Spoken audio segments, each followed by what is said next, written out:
This podcast is for you.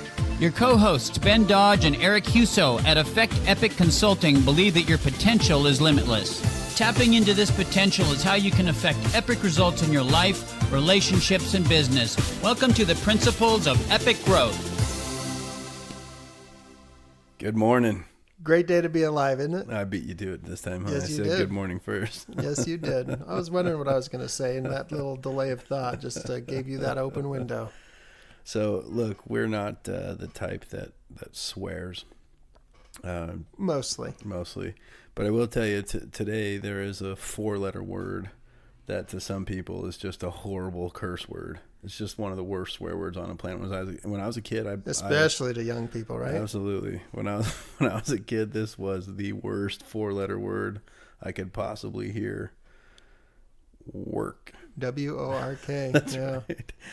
I can remember as a kid having to pull weeds in the front yard, and my mom would be talking about how much fun this is. I'm like, what are you smoking? This is not fun. This is not fun. This is not fun.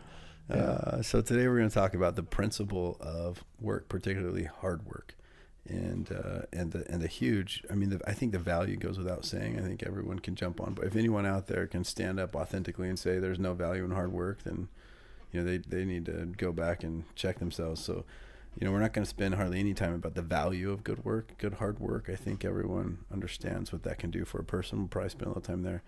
But how does hard work, benefit you? What are the principles of it? What are the pitfalls of it? There are some dangerous pitfalls of hard work that we should probably be awake to and avoid. So we're just going to go through a bunch of those, and some of the personal experiences that may or may not come up, who knows, are a little bit interesting as well. Yeah. So just a quick little warning here.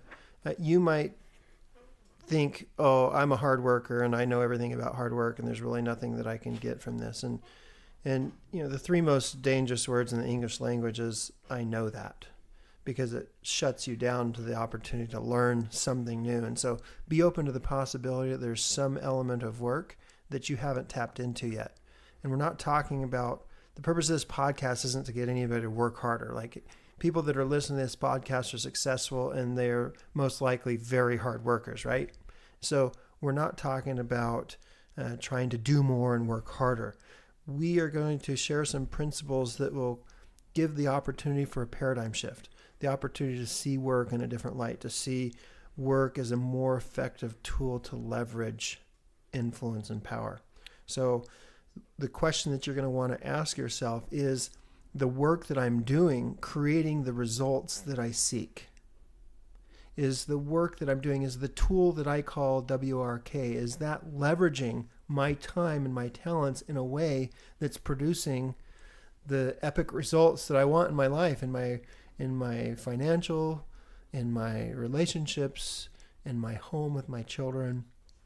Is it creating the results that you seek? Absolutely. And so that's the other huge warning, is we're not talking about just your employment out there, guys and gals. Like, this hard work applies in every aspect, especially in relationships, right? Marriage is work. You've heard that before. Yeah. Oh yeah. It sure is. Yeah. It's fun work. It's good work. But we're talking about all these things that that's right. involve work. Yeah. Right? Fitness goals, nutrition goals. I mean, there's just so much. So hard work. Let's break it down. Let's get in there. Okay. So I think it's a given that everybody recognizes that work is the pathway to excellence, that nothing great in life is really achieved without some level of hard work. And that's just kind of an axiom that I think we can all put our arms around and agree with.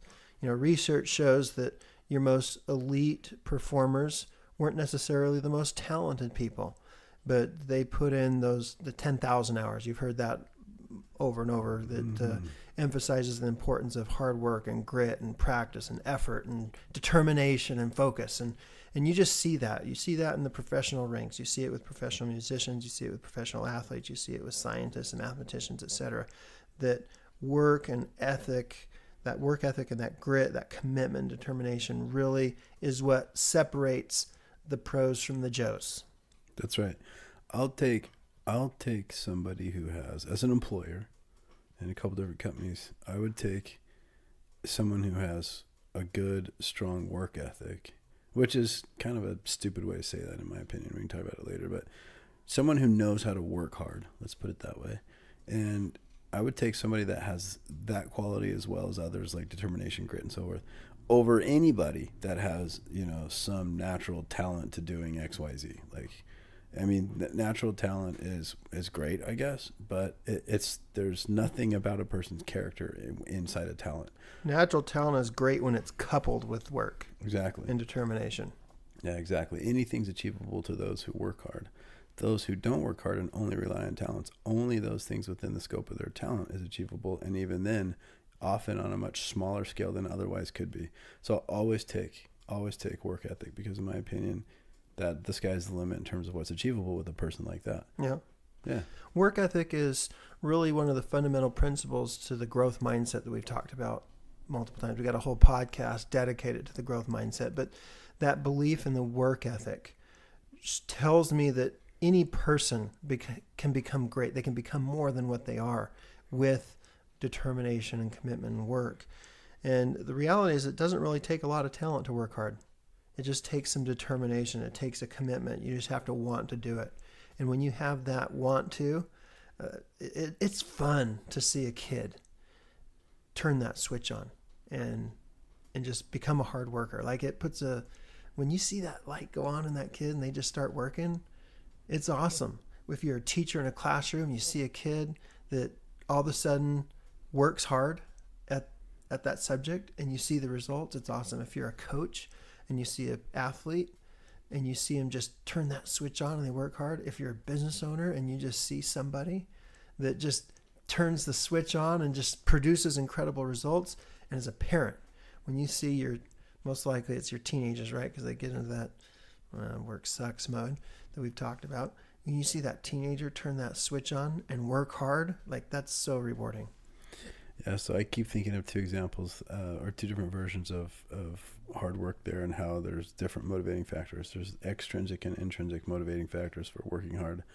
And I think when helping someone understand the principle of hard work, particularly our young people, extrinsic motivators are probably necessary at first, right? Like, hey, if we work really, really hard, like, whether it's a sports team you're coaching, then we might win, so, let's go for the win. And if we win, like, we can go get ice cream afterwards or whatever. Right. Mm-hmm. And all of a sudden the kids are really putting out there, that's giving everything they got. Like, I love that. But as an adult, you want to be leery of that. As an adult, when you find yourself at your place of employment, for example, and you're working, only halfway and you're not really working all the way hard there. And then finally all of a sudden a bonus structure is put in place and then you're working hard. Then the bonus comes and goes and then you go back to halfway working. Like, that's just a terrible way to live. Yeah. So if it's only extrinsic, then you're going to only sometimes maybe hit that mark of working hard. If you can understand, I know we're going to spend a whole lot of time there, but I guess we will anyways. If you spend a little bit of time, if you can understand intrinsically the value of hard work in your life, then you'll want to embrace it, and you'll voluntarily look for opportunities to do challenging, hard things in all areas of your life, not just at work, but especially at work. You'll find a new project that you don't think anybody has time for. None of your coworkers are really willing to do it, and you're like, I'm slammed, but guess what? I want that. I want that. I want that. And you're still, because of these principles that we discussed, are going to find balance with your family and all of that, right? We're not telling you to sacrifice any of that. But when you can switch from extrinsic to intrinsic motivating factors because you feel and understand and have experienced the value of hard work in your life, you know what it does to you as a person and what you can become, and you know what the character growth is. And so you want it, whether you get the ice cream at the end of the day or not. You want the work. Yeah. That's where we want to be. We want to want the work. We don't care about the result.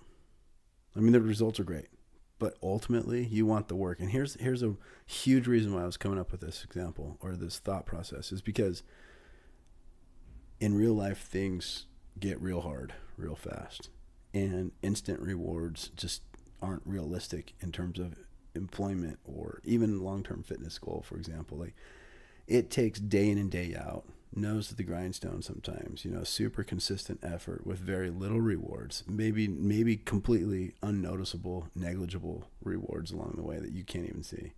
And so you've got to love the work. You've got to love the work and that journey and that process of becoming. and feeling your character strengthen and your resolve strengthen and feeling all of that inside and being awake to it is the only thing that'll get you through some of those days when there really is no reward out there for you. And that reward might be months or years away. And so you want to be that kind of person, because that kind of person will go take a job somewhere and just climb right up the ladder, because they don't really care about the rewards. They love the work, and they love the challenge, and they're embracing it, and they're just crushing life. And they're the ones that keep getting promoted, and they keep taking more and more jobs, making more and more money. And they're not even extrinsically motivated for all that stuff. They're just getting it. Love it. As parents, that Ben just taught a powerful principle to help you coach your kids into developing this love for work. You know, it's for my kids, they're on fall break right now. And so the idea of doing work is like, why would we do work? It's fall break. And so just this morning, I heard my wife talk to my kids, hey, we're going to do this project and that project. And I heard all the moans and the groans and resistance and no, it's fall break. And you know, she did put out a little extrinsic motivator for them. Hey, at the end, when we get this done, this is what we're going to be able to go do. And when I left this morning, all the little kids are all working side by side with my wife doing this project. So, but at the end, when you see the result, so they're going to, at the end of the day today, they're going to see a result of what they accomplished, and they're going to feel good about it. They're going to, because it's part work, part service, what they're doing, and they're going to see the result. And that's the intrinsic motivator that you're talking about. And that is going to drive them so that the next time that they're asked to do something, that will well up inside them. And this is, like Ben said, this is a process that takes years. This isn't an overnight process. And so as parents, you got to be patient with this, and you got to have a careful balance between the extrinsic and the intrinsic motivators. If you overdo the extrinsic motivators, you will create entitled kids that, unless you say, well, do I get $100? No, I'm not doing that. That's what you'll create if you just focus on the extrinsic motivators. So be really careful, use them judiciously. It's like, you know, putting little extra stuff on your food. If you put too much salt on it, it's not good. If you put too much sugar on your cereal, it's not good. Said no one ever. Yeah, I'm just teasing. So that's the magic that I love, though. And that's the part where we should just discuss a little bit. As a parent, you're going to want to ask the right questions. How did you feel? How did this make you feel? What did you experience? You know, Johnny or Molly or whatever. And just a couple of minutes of a conversation, and you're starting to teach them to wake up to what's going on inside. And I can't explain what's going on inside. See, these are the principles. That's why we teach and we coach on these principles. We don't just coach tactics or strategies. We coach principles, because principles, in our opinion, are true whether you like it or not. Like gravity's there. You can fight it all you want to, but it's there. So the principle here of hard work is when you're engaged in working hard like that, there is something internally that you can feel that provides an incredible amount of satisfaction. Yep. I don't know how that's there. I don't know where it comes from, and I don't know why it's there, but I know it's there. And you want to wake up to that yourself and wake up your kids to that. Or if you're an employer, wake up your employees to that. That means meaningful, intentional conversations at the right time in the right place. And you'll grow and shape them slowly into a workforce of, you know, freaking warriors that are out there crushing life, and because they love it, because they know inside what they're feeling. As an adult, you have to self-monitor that. Yeah. Ask yourself those questions.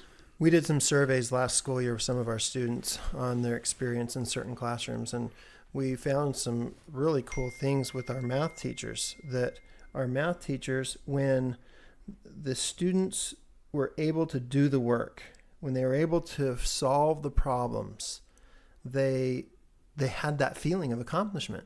That's what drove them, and that's what gave them an experience in the classroom where they really appreciate it. And the math teachers were shocked by that. So, you know, they were like, oh, I didn't realize that the students doing the work and the students accomplishing it and the students solving the problem was a driving factor, driving force in them having a positive experience in their classroom. And so that little tweak in providing the students to have the opportunity to accomplish that, to do that, then became the intrinsic motivator, where they didn't have to, you know, dangle the carrot or the stick, like, you'll do this homework or you're going to get a bad grade, you know. Yeah. No, it became an intrinsic motivator where they felt good about what they were accomplishing. I love it. One of the other principles that I like that we'll chat about is owning your work. Mm-hmm. Owning your work is incredible. Owning your work is huge. So when you work for yourself, you work differently than when you work for somebody else. And the key as a leader is to get your people to feel as if they're working for themselves, to have that ownership of their work. That's right. Okay. So I'll give you an example, and then you can share an example from your employment. So over the years, I've had a swimming pool business, and it's how my kids have saved all their money since the time they're 8 years old. They worked with me, and man, they hated it. Like, talk about a 4-letter word. Like, I can remember them dragging butt, getting into the truck, and the whole time driving there. How long is the drive there? How long is this going to take? Why do we got to do this? All my friends are playing. Why do we got, all the whole thing, and just then the sloppiness at work, right?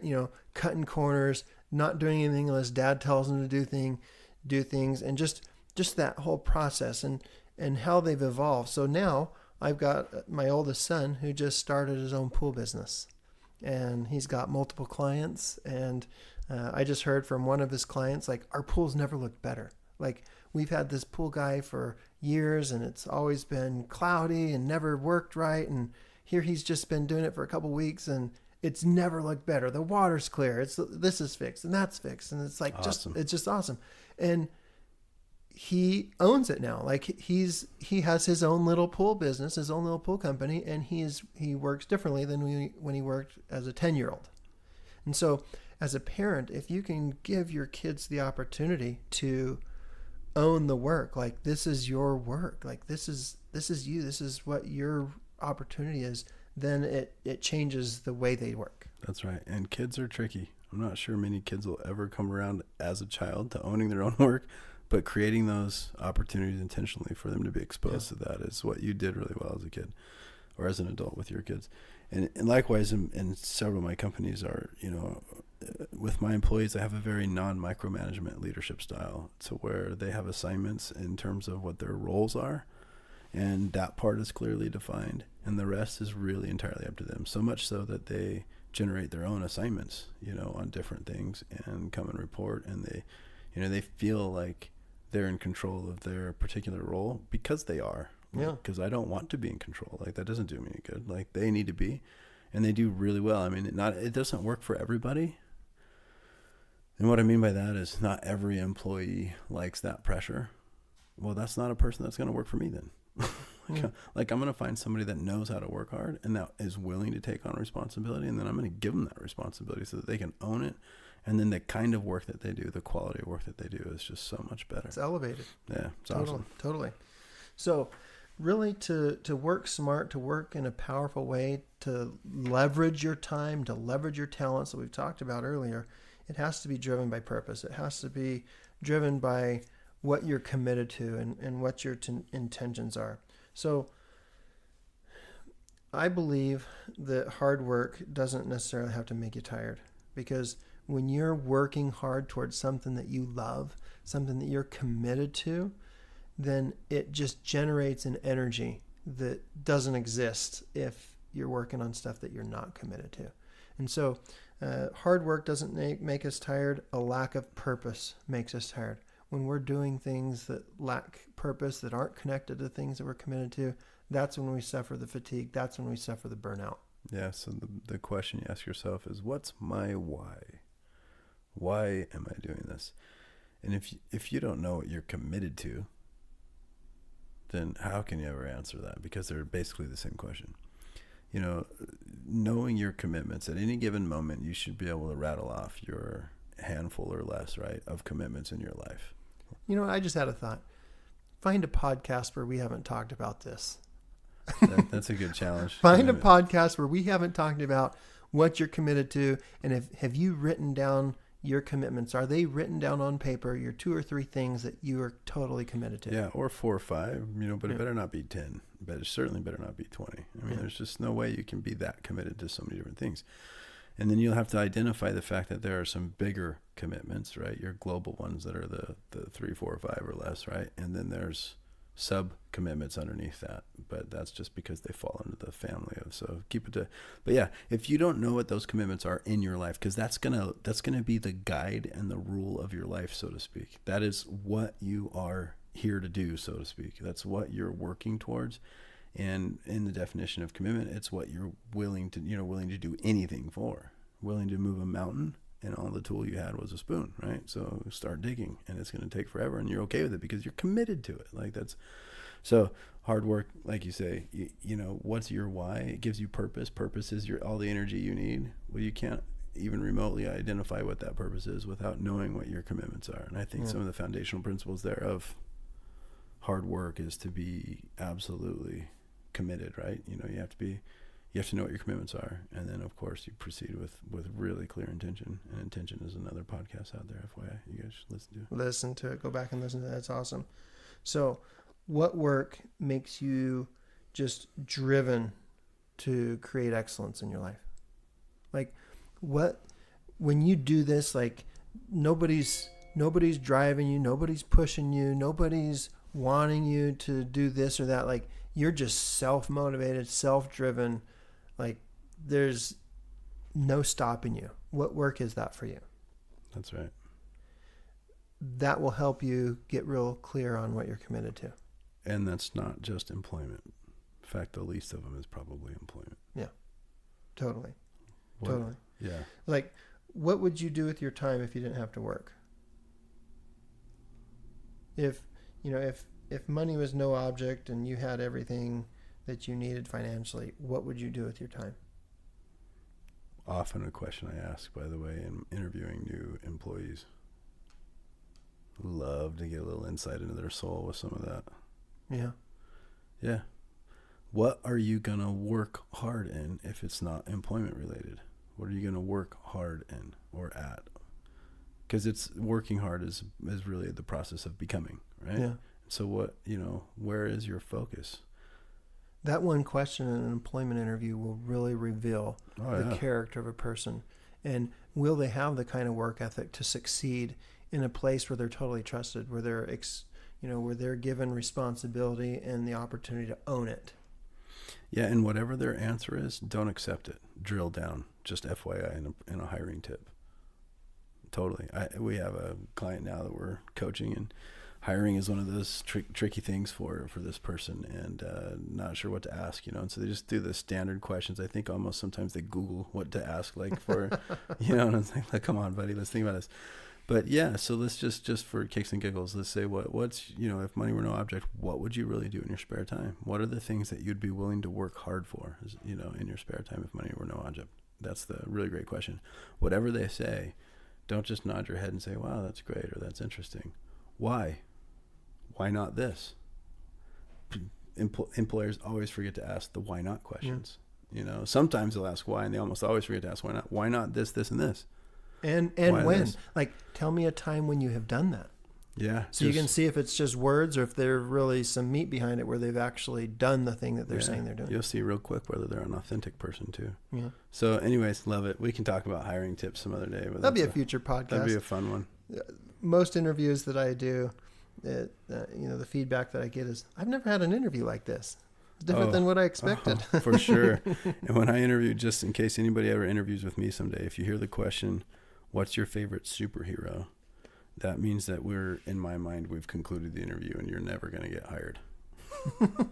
So I usually have somebody else with me from my office interviewing, and particularly like just a low staffer maybe, because they're important to me too, and I want to know what their opinion is. And so I'll invite random people from the office to sit into interviews with me so that I can get their take on it. And I always tell them, if you hear this question, or if you want to ask that question because you've made up your mind that this person shouldn't work here, then ask it. And that's the signal, the secret signal in my world. What's your favorite superhero? Game over for you. Okay. Another principle of work that we want to talk about is that work can be enjoyable. Like, what? You remember as a kid how much you just despised it, how much you hated it. I just hated even hearing that. Like, this can be fun. Like, no, it can't. Work isn't necessarily supposed to be easy or hard, but it should be gratifying. If we're doing it right, if work is connected to what we're committed to, it should be gratifying. Like there should be enjoyment. And so as a business leader, have you connected your work to your employees in a way that they see that it's connected to a cause greater than themselves, where they can get the gratification from it?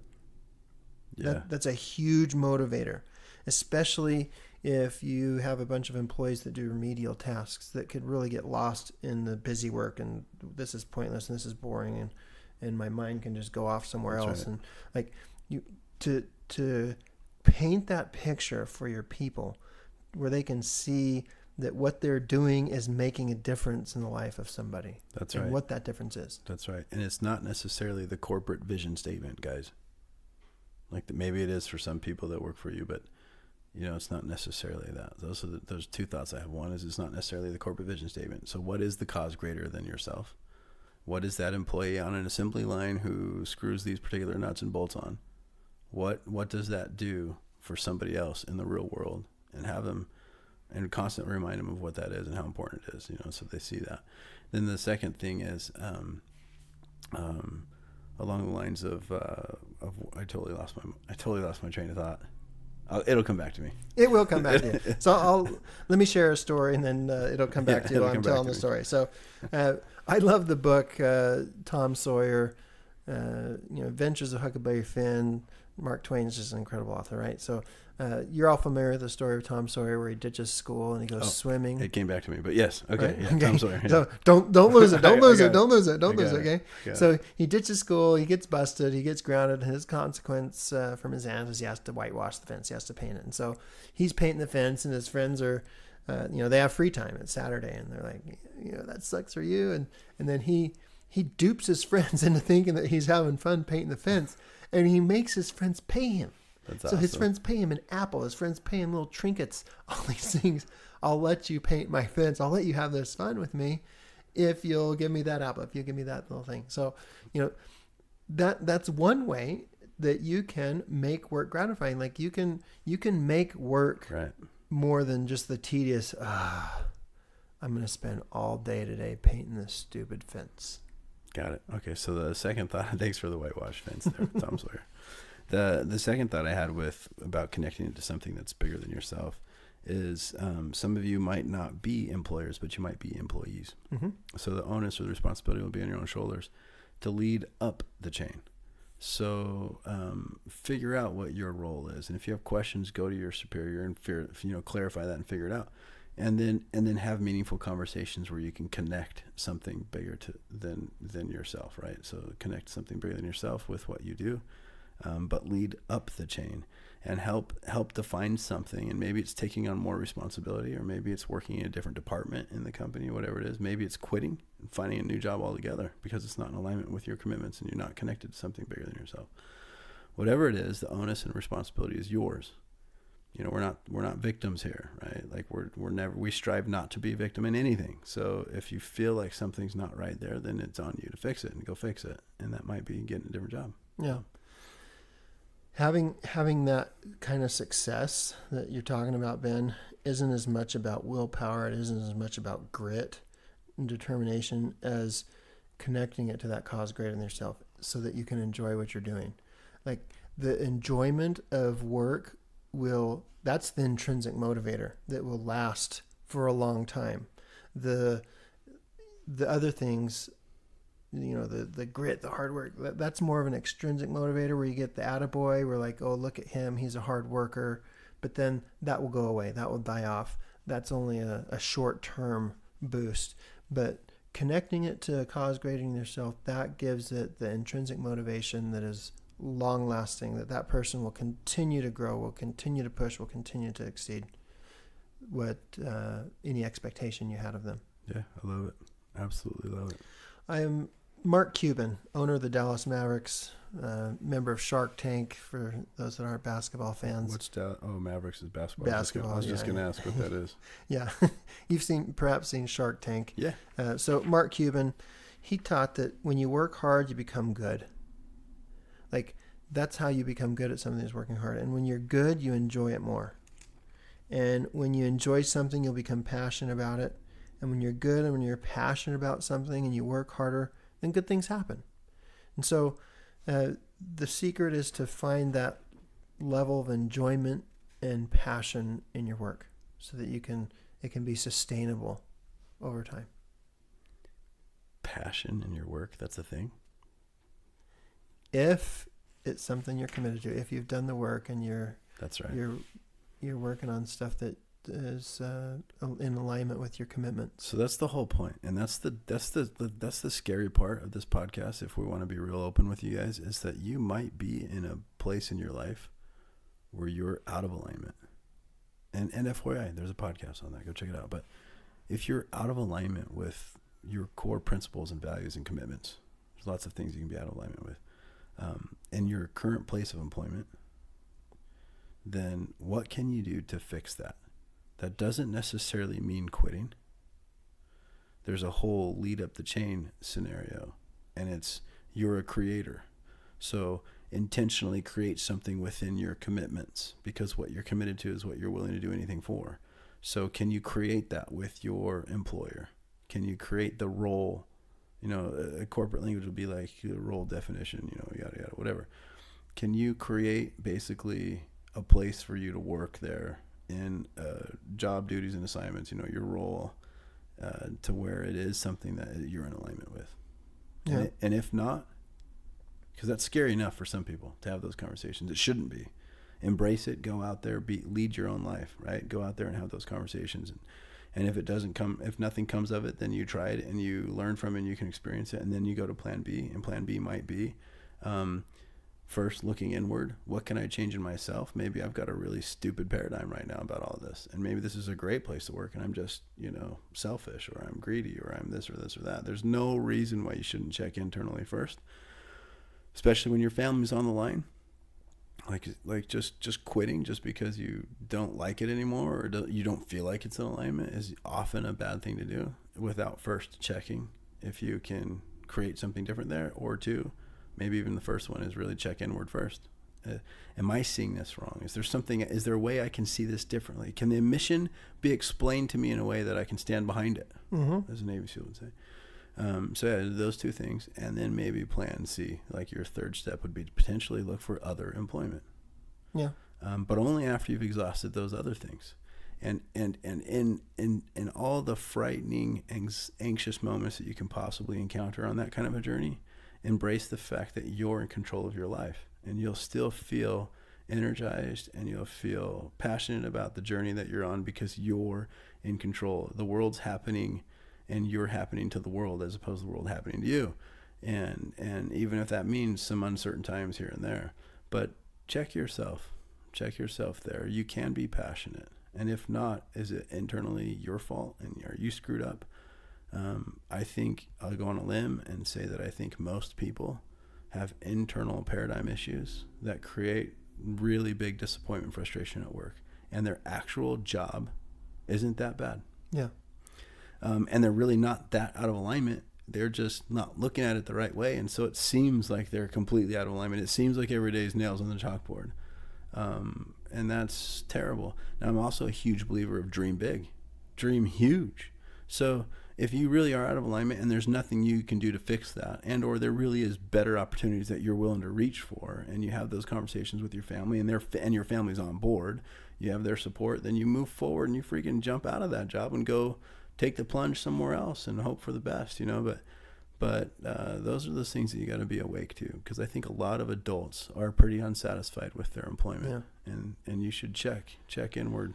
You gave a great exercise there, this alignment check that you just described, and I personally have done that because from time to time we all feel out of alignment, like in certain things that we do, and so this alignment check that Ben has talked about, you've got to put into two columns. One, you've got to put into the frustrations column, that just frustrations with dealing with any corporation, any organization, any human beings, any policy. The grass isn't going to be greener on the other side of the fence. Like if you go work for another corporation, there's going to be other people, there's going to be other policies, there's going to be other challenges that are going to cause you similar frustrations. And so separate your frustrations into two columns. One, or what are just the frustrations that come from just dealing with human beings and dealing with policy. And the other column would be, what are the things that are against the things that I'm committed to, the things that are really out of alignment for me. And you'll notice that your big long list of frustrations with your current employment will shrink. And there'll be a bunch of things in the frustration column, and there'll be maybe a handful of things, 2 or 3 or 4. And now you can get really clear, where you can go in and you can talk to your boss. This is where you can lead up the chain, right? Where you can be really clear on, hey, these are some things where I feel like I'm out of alignment. And I'm a person that's all in, and I'm a person that wants to be passionate about what I'm doing. And the way these things are, I can't be passionate in this. And so let's see if we can create something where I can be passionate. And then ultimately, if it comes out that, these are non-negotiables for the organization that are in conflict with what you're committed to, then yeah, you're going to go find somewhere else, and you're going to look for somebody that does align with what you're committed to. Yeah, I love it. Yeah, I used the stripper pole as the example with some of our clients. And by the way, I've never been to that's a lie. I've been to one strip club as a flower delivery boy, believe it or not. It's a story for another day. Only into the lobby. I didn't look anywhere but the ground.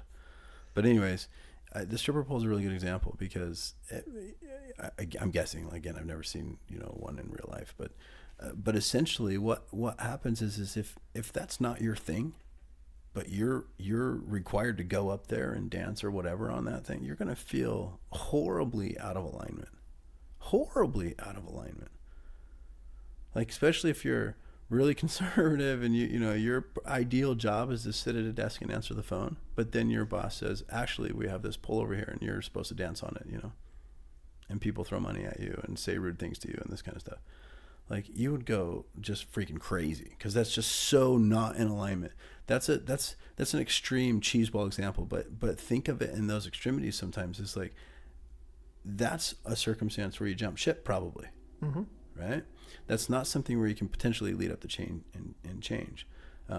But in corporate America, there is a lot more flexibility there in terms of your own paradigm adjustment and or what you can create with your employer, because it's not usually as extreme as that in terms of what you value internally and what you're passionate about.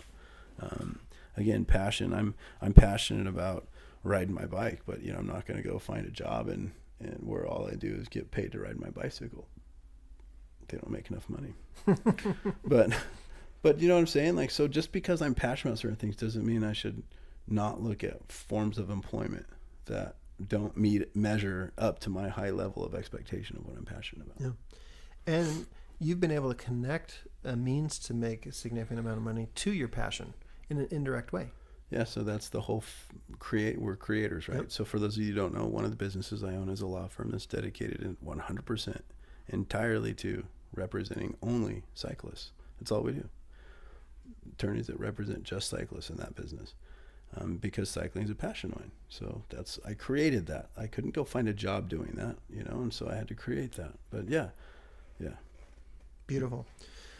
So another thing that you can do to increase the leverage of work, to increase the power of work in your influence as a business leader or as a parent, is to provide adequate challenge and variety to your employees or to your children. Spice it up a little. Yeah.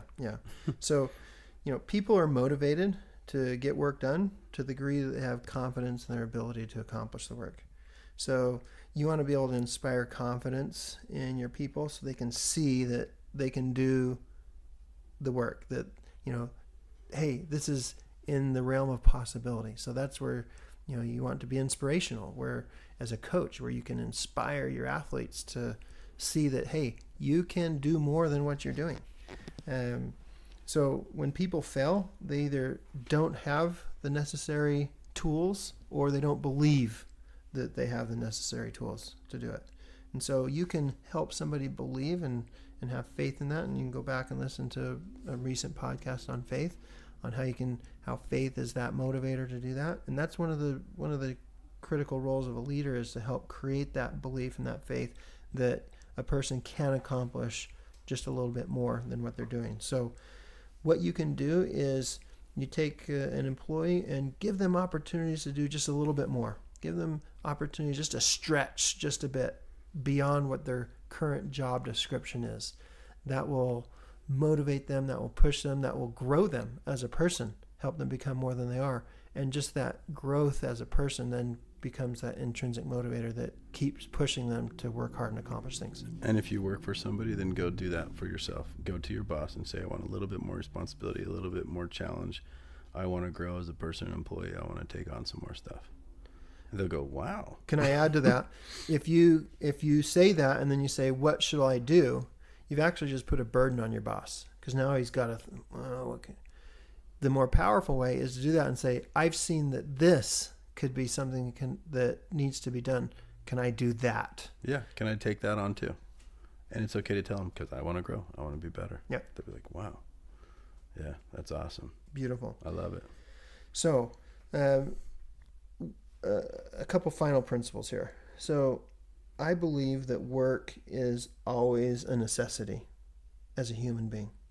Like, it might not be a financial necessity for you, but it's always an emotional necessity, a physical necessity, a spiritual necessity, because work is that vehicle of growth that we've talked about over the last few minutes in this podcast. And so you never get to a point where you retire from work. Like, you always want to be doing something, actively engaged in this cause greater than yourself, whatever that is. So I'm a firm believer that work is always a necessity, even when it's not a financial necessity. A movie on this point, cartoon, kids movie, Disney maybe, I don't know. I can't keep up with who makes them. Wall-E. Have you seen that movie, Wall-E? No. Little robot, Wall-E. Is it good? Yeah. So it'll demonstrate in cartoon, like it's full feature, cartoon, what happens if you don't work. So essentially, for those of you that don't know, I'll do the 60-second version.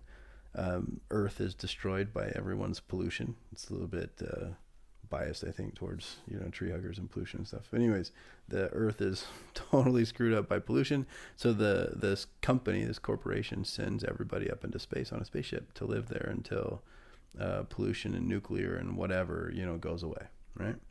And then so they stay up there for generations before Earth is ready. And they have a bunch of robots and everything that do things for you on the ship.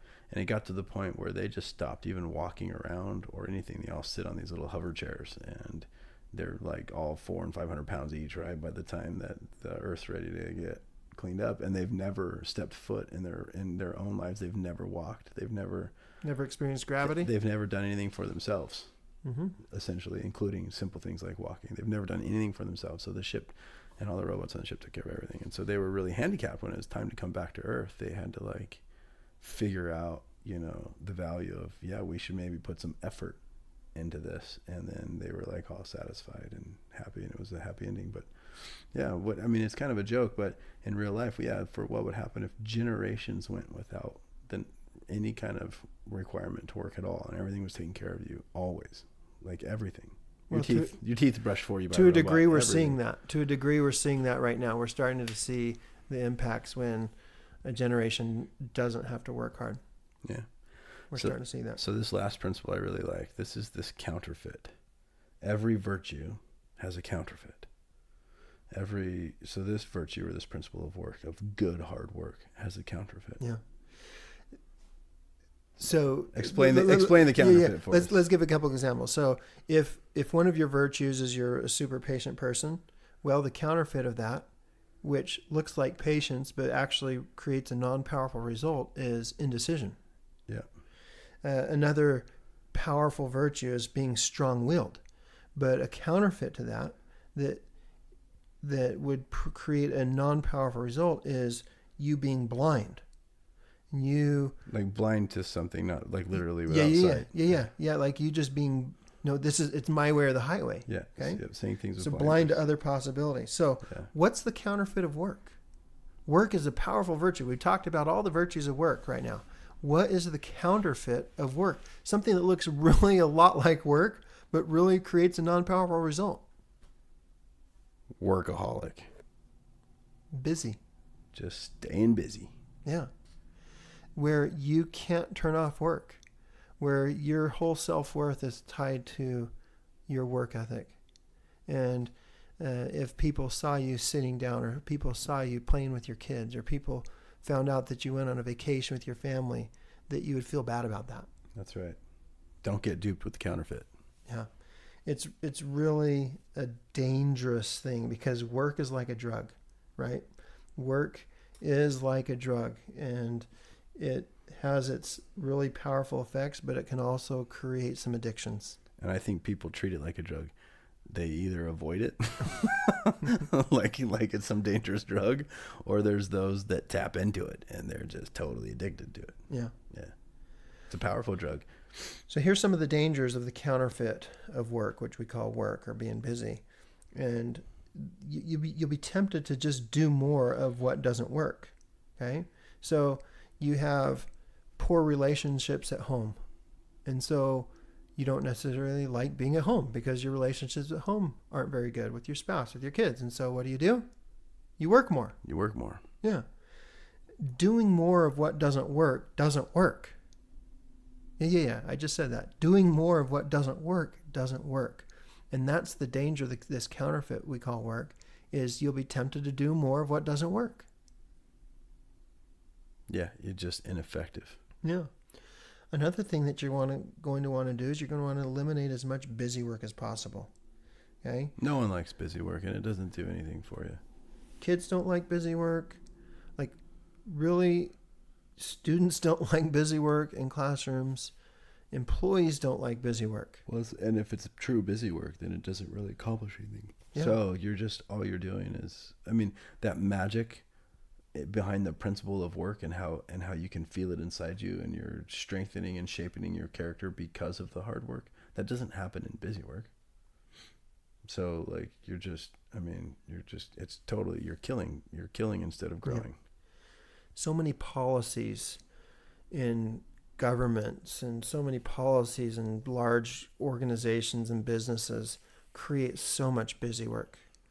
And a lot of those policies were created for the 10-15% of employees that you don't want employed anyway, right? So, and then the negative impact is you squash the passion, you squash the fire, you squash the drive from the 85% of the employees that you do want to keep. And so really take a deep look at the work that you're asking your people to do if you're a business owner or a business leader, and ask yourself, is this work essential? Is it connected to our mission? Is it connected to why we exist? Does it drive the work forward? Asking yourself those questions can help you to eliminate some of the busy work that your employees don't enjoy. And they can then invest their time in things that will actually drive the mission forward. I love it. So it's just a little wrap up here, a little summary. Hard work, I think, it still goes without saying the whole value, but to put some sort of words on something that I don't know anyone can adequately label is you do feel it inside you. It does strengthen and shape your character. And that is in and of itself the best motivating factor ever. You want to embrace that. So do your part to wake up to it on your own. Do your own alignment check. Ask yourself the appropriate questions when you're doing the hard work, with the alignment check as well, as to wake yourself up to the fact of what you're feeling. And then as a mentor, parent, employer, whatever, do the same thing. Ask those same questions of those that are kind of under your wing so that you can wake them up to it. The more people out there today that are embracing hard work because they love the work and not the result, that's where you want to be. If you want to live free, you want to live powerfully, then learn to love the work, not the result. Yeah, it's beautiful. It'll give you success in your health. It'll give you success in your relationships. It'll give you success financially. Awesome. Have a great day, guys. Again, we love the comments. We love the questions. We'll keep posting these podcasts up based on what you guys want to hear. Sure appreciate it. Have a great day. We'll see you. Thanks for listening to the Principles of Epic Growth podcast, your path to epic performance and life with incredible growth.